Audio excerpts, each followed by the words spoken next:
भाभी की कहानी लव स्टोरी। अच्छा इसे मत पढ़, मैं तुझे ऐसे ही बता देता हूँ। उसने लिखा है कि वह सच बोलना पसंद करती है, और सच ये है कि अभी तक मुझे लेकर उसके दिल में कोई कोमल भावना नहीं थी, पर अब यह खत पढ़ने के बाद उसके दिल में मेरे प्रति प्यार अंगड़ाया लेने लगा है। उन मोती जैसे अक्षरों में छुपे मेरे दिल के उद्गारों ने उसे अभिभूत कर दिया है। वह पत्र लेखन की इस श्रृंखला को जारी रखना चाहती है। वह देर तक हाथ जोड़े मेरी चिरोरी करता रहा। मैं उसकी गृहस्थी बसने से पहले ही न उजाड़ूं ऐसी मिन्नतें करता रहा। मजबूरन मुझे फिर उसके लिए पत्र लिखना पड़ा। 4-5 पत्र मजबूरन लिखते हुए मुझे महसूस होने लगा कि अब मैं खुद ही इसमें रुचि लेने लगा हूँ। हर खत के जवाब की शायद उससे ज्यादा मैं उत्कंठा से प्रतीक्षा करने लगा हूँ। मेरी कल्पना में मेरी कविता साकार होने लगी थी और मैं भावों में डूबता उतराता उसके लिए लिखता चला गया था। 25 पत्रों की वह श्रृंखला विक्रम के विवाह के साथ ही थमी थी। कई दिनों तक तो मुझे बहुत खालीपन महसूस होता रहा था। मैंने भी नई नई नौकरी ज्वाइन की थी, इसलिए उसकी शादी में भी नहीं जा पाया और फिर विक्रम ही दूसरे शहर नौकरी करने चला गया था। तो बस पत्रों के साथ ही दोस्ती का सिलसिला भी रुक गया था। आज मुझे समझ आया, पहले कभी न मिले होने पर भी पहली ही मुलाकात में मुझे दिव्या का चेहरा इतना परिचित और अपना सा क्यों लगा था। दिव्या के प्रति मेरी चाहत और भी बढ़ गई थी। क्या मुझे उसे ये सब कुछ बता देना चाहिए? क्या मम्मी कभी इस रिश्ते के लिए राजी होंगी? मैं अभी इस ऊहापोह से निकल भी नहीं पाया था कि सिर पर एक और संकट मंडरा उठा। पापा एक दुर्घटना में बुरी तरह घायल हो गए। 4 दिन अस्पताल में भर्ती रहने के बाद वे चल बसे। हमारी तो दुनिया ही उजड़ गई थी।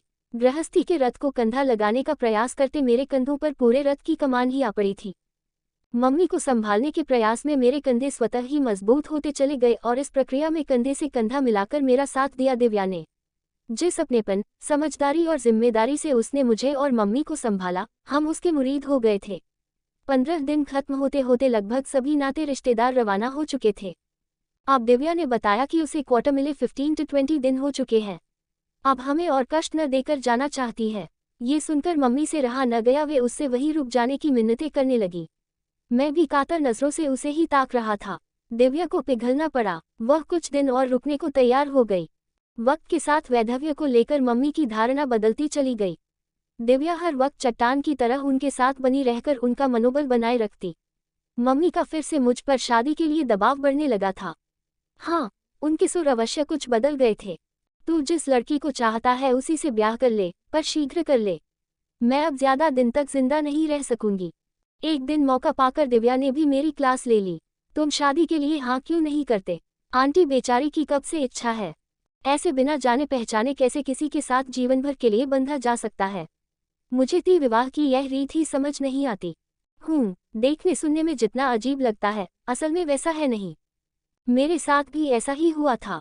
जब विक्रम से रिश्ता तय हुआ, मैं उसके बारे में कुछ भी नहीं जानती थी। तुम्हारी तरह ही सोचती थी कि कैसे एक अनजान इंसान के साथ पूरी जिंदगी काटूंगी। फिर पता है क्या हुआ? हमारे बीच खतों का कुछ ऐसा सिलसिला चल निकला कि बिना मिले ही हम एक दूसरे को इतना समझने चाहने लगे जैसे पिछले कई जन्मों से एक दूसरे को जानते हों। सच, उसके खत इतने भावपूर्ण और उन्मादी होते थे कि पढ़कर एक नशा सा छाने लगता था। शादी के बाद मैंने 1-2 बार उसे छेड़ा भी कि अब वह वैसे रसपूर्ण खत नहीं लिखता। तुम सामने तो हो, किसे लिखें? वह तुनक कर बोला था। अच्छा, वैसी मीठी बातें बोल ही दिया करो। तुम्हें मेरे प्यार पर भरोसा नहीं है दिव्या? हर चीज कहकर या लिखकर ही बतानी पड़ेगी। प्यार के उन अंतरंग पलों में भी वह गुस्सा हो उठा तो मैं घबरा गई थी। फिर कभी उन खतों के बारे में बात करने का साहस नहीं हुआ था। पर सच, आज भी कभी कभी दिल करता है कि कोई वैसे ही प्यार भरे खत लिखे। मुझे एकटक खुद को घूरता पाकर दिव्या को एहसास हुआ कि वह क्या बोल गई थी। आंटी की दवा का टाइम हो रहा है। वह वहां से खिसक ली थी।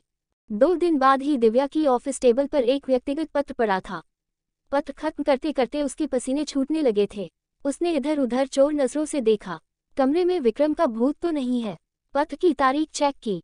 कहीं 4 साल पहले का खत डाक विभाग की मेहरबानी से अब मिला हो। नहीं, ऐसा कुछ भी नहीं था।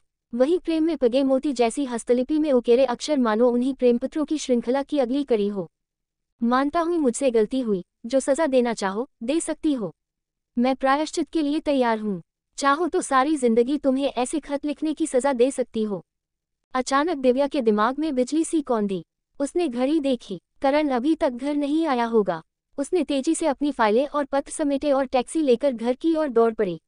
अपने कमरे में जाकर उसने पहले विक्रम के पत्र बटोरे, फिर आज मिले उस गुमनाम खत से उसका मिलान करते हुए वह करण की स्टडी टेबल पर जा पहुंची और वहां रखे कागजों को उल्टने पलटने लगी। तुम्हारा शक सही है दिव्या, पहले वाले खत भी मैंने ही लिखे थे और यह आज वाला खत भी मैंने ही लिखा है। अपने कमरे में पहुंच मैं निढाल सा कुर्सी पर पसर गया था और विगत का सारा सच उसके सम्मुख बयान कर दिया था। उस बारिश वाले दिन तुम्हारे कमरे में ये खत पाकर मैं भी हैरान रह गया था। तुमसे बात करके तभी सब कुछ बता देना चाहता था, पर तभी पापा का एक्सीडेंट और फिर वो सब कुछ, मुझे रुकना पड़ा क्योंकि सामने दिव्या फफक फफक कर रो रही थी। तुम्हें मेरी भावनाओं से खिलवाड़ करने का कोई हक नहीं था। वह बिलख उठी थी। मानता हूँ मुझसे गलती हुई, जो सजा देना चाहो दे सकती हो। मैं प्रायश्चित के लिए तैयार हूँ। चाहो तो सारी जिंदगी तुम्हें ऐसे खत लिखने की सजा दे सकती हो। मैं खुशी खुशी भुगतने को तैयार हूँ। बोलो, ये हक दोगी मुझे? एकाएक दिव्या की रुलाई थम गई थी।